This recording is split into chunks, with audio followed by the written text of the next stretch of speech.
The driver's secret.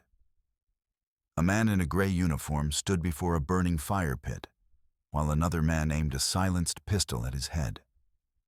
The USB drive melted in the flames. Everything was ash, everything was lost, except it wasn't. 6 hours earlier, the morning had begun like any other at the Sterling estate. Elias stood in the dimly lit garage, his hand gripping a yellow microfiber cloth. He wiped a streak of dried mud from the black paint of the Mercedes S-Class. The rag made a rhythmic, squeaking sound against the polished surface, a sound he had repeated 10,000 times in 10 years. The car's mirror-like finish reflected the overhead fluorescent lights back at him. A pale ghost in gray, invisible as always. He opened the driver's door and placed the small, rectangular leather-bound logbook on the dashboard. He checked the fuel gauge. Full. The digital clock read 6:42 a.m. He adjusted the rearview mirror by 2 millimeters, a habit so ingrained it required no thought. Methodical, precise, invisible. Then Arthur Sterling walked into the garage. He was wearing a charcoal wool suit, but his tie was draped untied around his neck. In his hand was a crystal glass halfway filled with amber liquid. Whiskey, neat, at 6:42 in the morning. His eyes were bloodshot. His face was the color of old leather. He didn't acknowledge Elias as he passed, only moved toward the car with the heavy footsteps of a man who had slept poorly, if at all. Seconds later, Elena appeared in the doorway from the house. She was in a white silk bathrobe, her hand gripping the doorframe so hard her knuckles had turned white. Her eyes were wide, rimmed with red. She stared at the back of Arthur's head, as if trying to burn a hole through his skull with her gaze alone. When she spoke, her voice was thin, pleading, the voice of someone who had been pleading for a long time. "Arthur, please. Not this morning. We have the foundation meeting." Arthur turned and laughed. It was a sharp, barking sound, cruel and utterly devoid of warmth. He drained the whiskey in one gulp and then, with deliberate slowness, slammed the empty glass onto the hood of the Mercedes. The glass didn't break, but it left a wet ring on the fresh polish, a small act of vandalism directed at his own property, or perhaps at her. "The foundation can rot," Arthur said, his voice a growl. "Get in the car, Elias. We're going to the office." Elias remained perfectly still, his eyes fixed on the empty glass. He reached out and slowly, delicately removed it, holding it by the rim so as not to leave fingerprints. His movements were practiced, invisible. The car's engine rumbled to life as his other hand engaged the ignition. In the rearview mirror, he could see Elena's reflection in the doorway, still staring, still pleading silently at a man who had already left her. The Mercedes pulled out of the garage and into the foggy morning. Rain began to fall as they drove.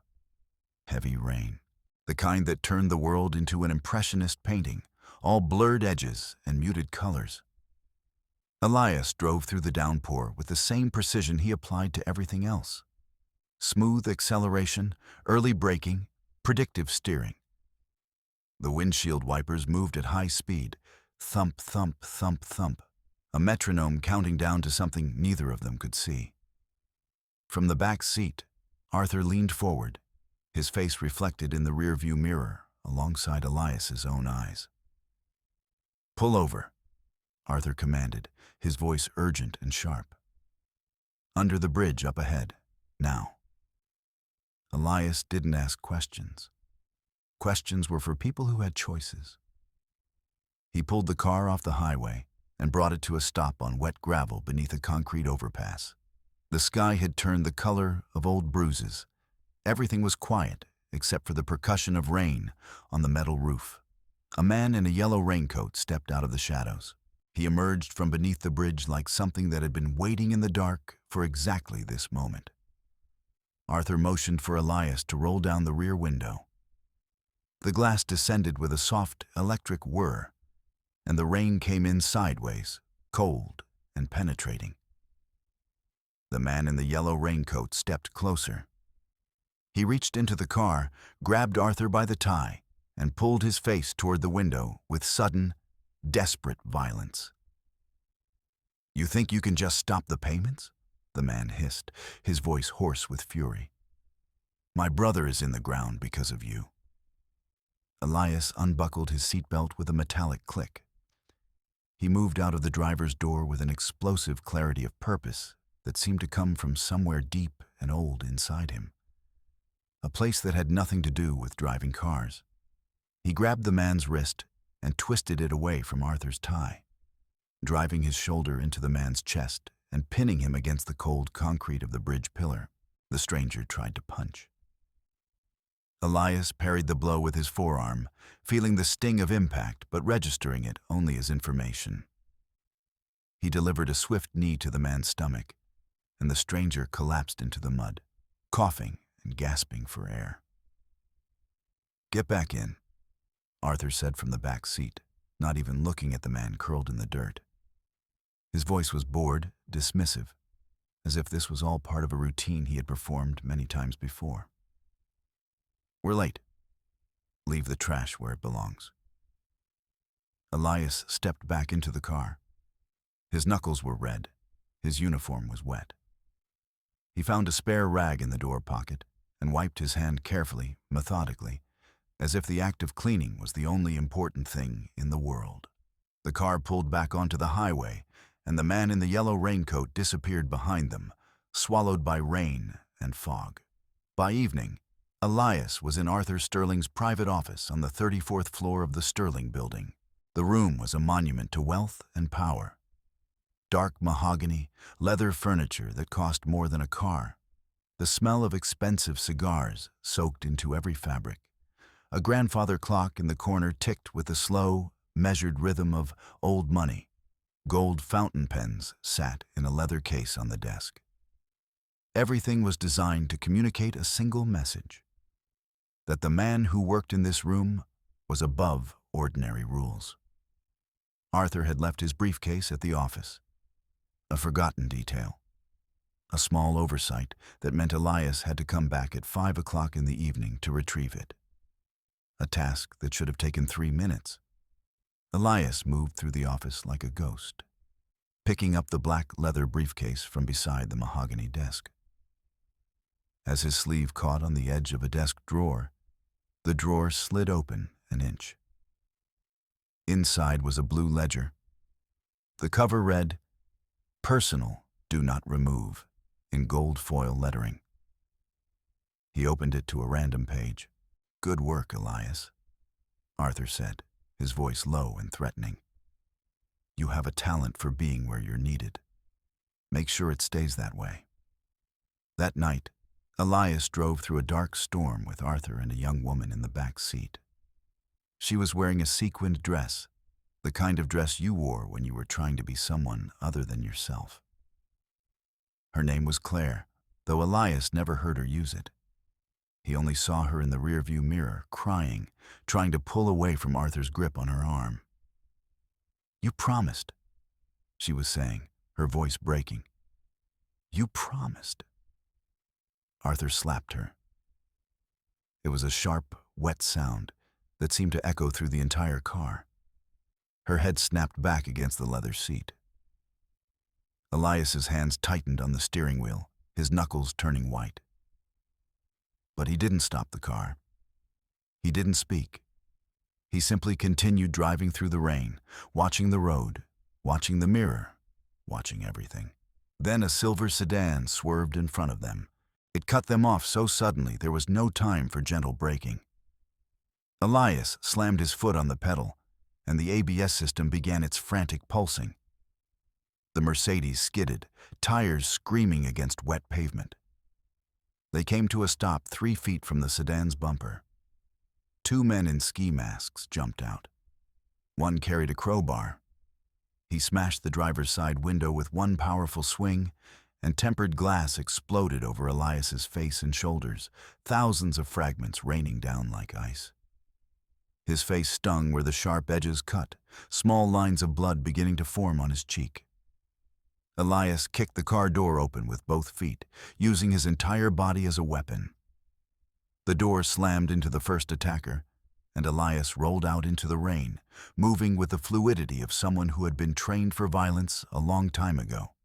He grabbed the crowbar from the man's hands and twisted it free, then swung it into the attacker's shin with a sound like wood breaking. The second man rushed in with a pipe. Elias ducked. The pipe whistled past his ear. He swept the man's legs out from under him and drove the base of his palm into the bridge of the man's nose. The man went limp instantly, blood pouring down his face. When Elias stood, both attackers were unconscious on the wet pavement. He was breathing heavily, blood dripping from his jawline. He looked back at the car. Arthur was staring at him from the back seat, not with gratitude or relief, but with a new, calculating fear.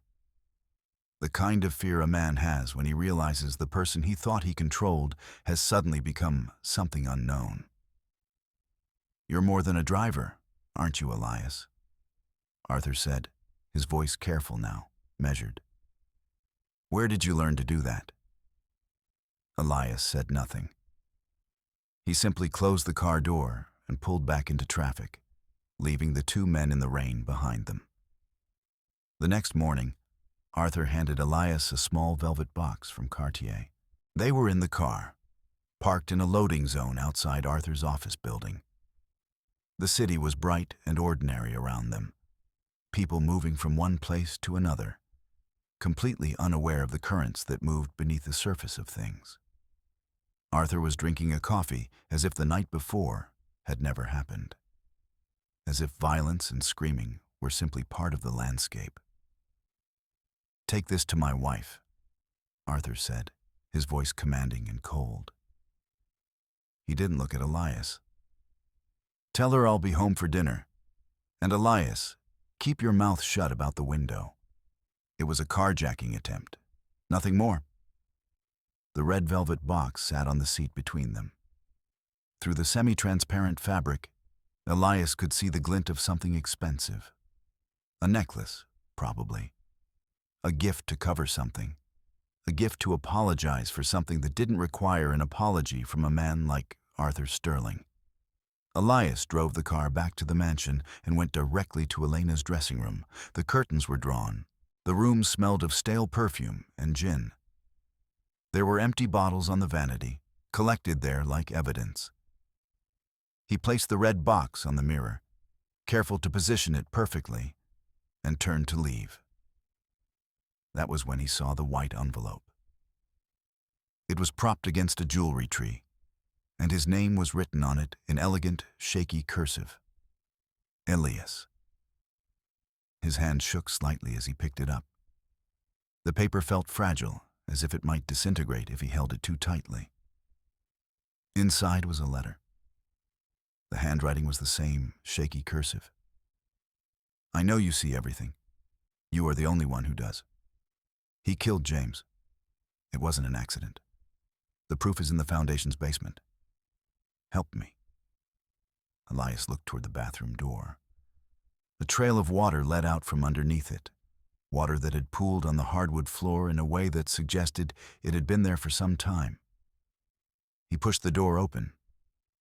Elena Sterling was in the bathtub, her head tilted back against the white porcelain. Her eyes were half closed. Pills were scattered across the bathroom floor. The plastic bottle lay on its side, empty. She was still breathing, but barely, her chest rising and falling with the shallow rhythm of someone whose body was continuing a process her mind had already decided to stop. Elias didn't hesitate. He lifted her out of the water and wrapped her in a white towel. Her skin was cold. He grabbed his phone and his finger hovered over the numbers 911, but then he stopped. The house was wired with security cameras. Everything was recorded. Everything was controlled. He had to get her to the hospital himself, which meant moving through the city without being followed, without being tracked. He carried her to the car, her body wrapped in white, her wet hair dripping water across his gray uniform.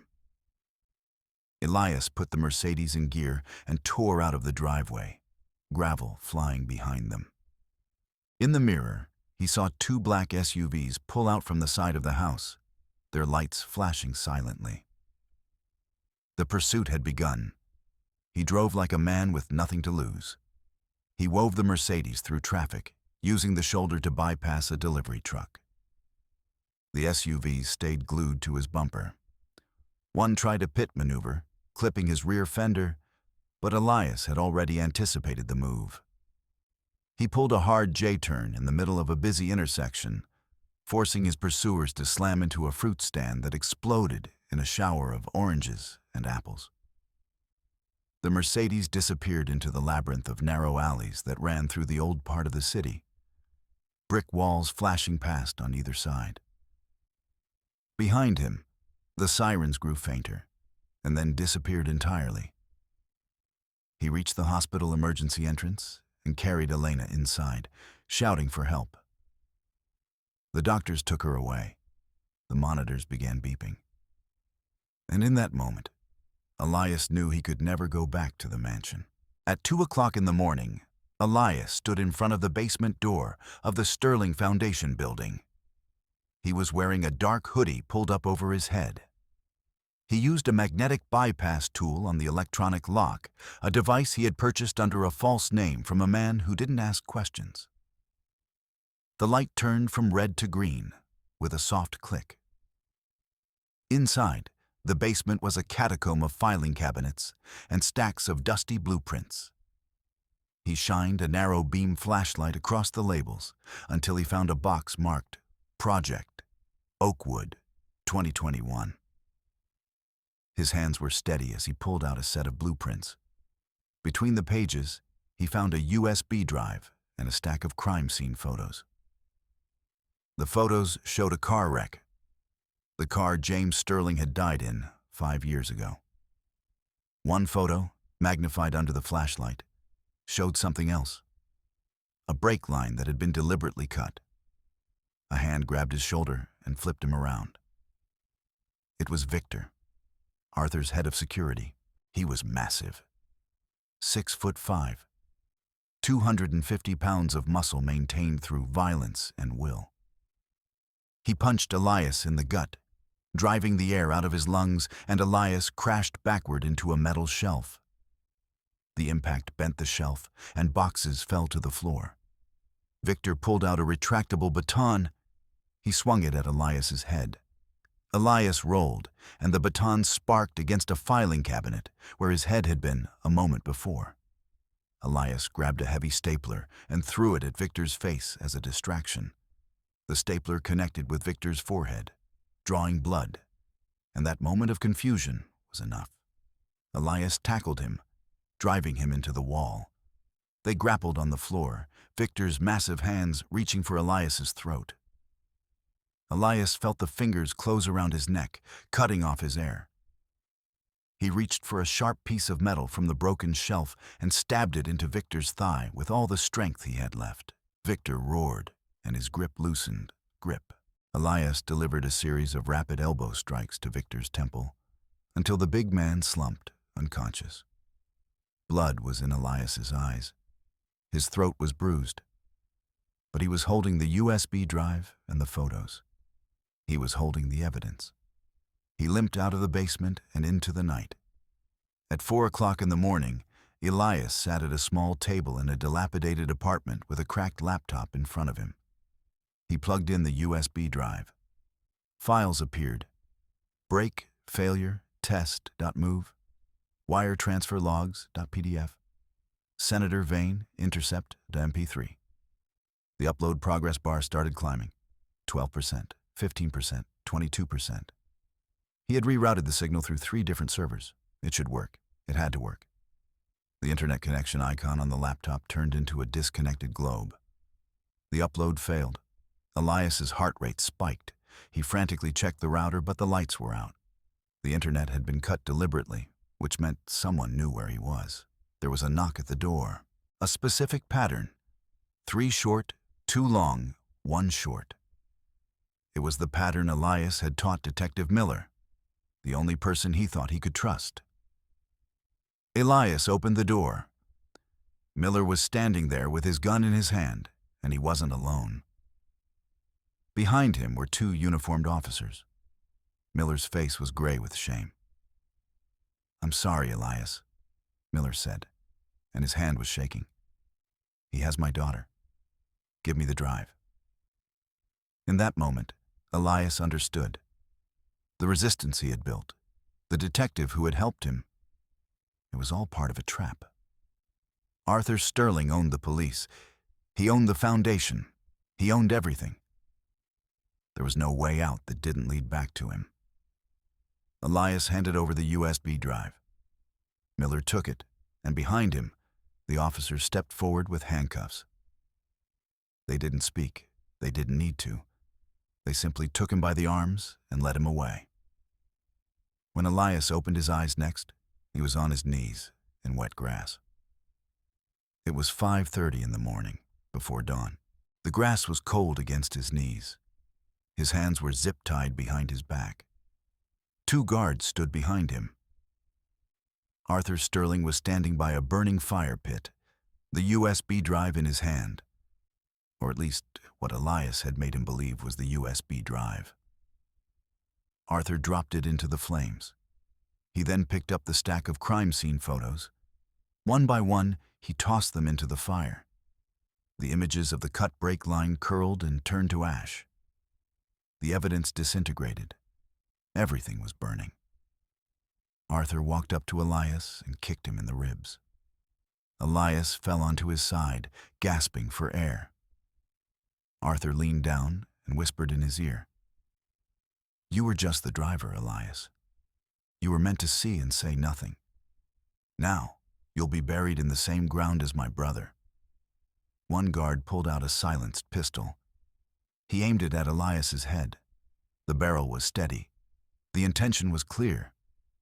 As the guard squeezed the trigger, Elias lunged forward, tripping the man with his legs. The shot went wide, hitting the fire pit with a muffled "phut." Elias used a small ceramic blade hidden in the lining of his cuff to slice the zip ties. The plastic fell away. In one fluid motion, he grabbed the guard's wrist, twisted it, and fired the pistol into the second guard's shoulder. The man screamed. Elias slammed the first guard's head against the stone rim of the fire pit. Both guards went down. Elias sprinted toward the garage. He jumped into the Mercedes. He didn't need the keys. He had pre-wired a remote start bypass weeks ago, right after his first assignment protecting Elena. The engine roared to life. As he backed out of the driveway, he was already tapping the infotainment screen with one hand, entering a secret code, 0000. A hidden menu appeared. Rear seat camera, live stream start. He had installed the nanny cam himself 10 years ago, at Arthur's request, to monitor the back seat. But Elias had reprogrammed it. Now it was broadcasting everything to multiple platforms simultaneously. Social media, local news feeds, a private cloud server he had set up months ago. The Mercedes hit the highway at 100 miles per hour. Elias spoke into the car's built-in microphone. He looked into the dash camera. He held up his phone, showing the saved recording of Arthur confessing to the murder in the garden. He had been recording via his phone in his pocket the entire time, a backup to a backup to a backup. He had learned a long time ago that you never trusted a single system. "My name is Elias Thorne," he said, his voice clear and steady. "For 10 years, I was the driver for the Sterling family. I saw the hits, the bribes, and the murders. Arthur Sterling thinks he burned the evidence. He forgot I was the one who installed his security." In his office, Arthur stared at a television screen. It was a live news broadcast showing the interior of his own car and Elias's face. The headline read, "Sterling Scandal. Live Confession." His face turned gray. His hand reached for the phone, but there was nothing to do. No one to call who could help him now. The Mercedes pulled up to the front of the Metropolitan Police headquarters at 7 o'clock in the morning. The sun was full and bright. Dozens of officers were waiting, guns drawn, but they were frozen, watching the live stream on their phones.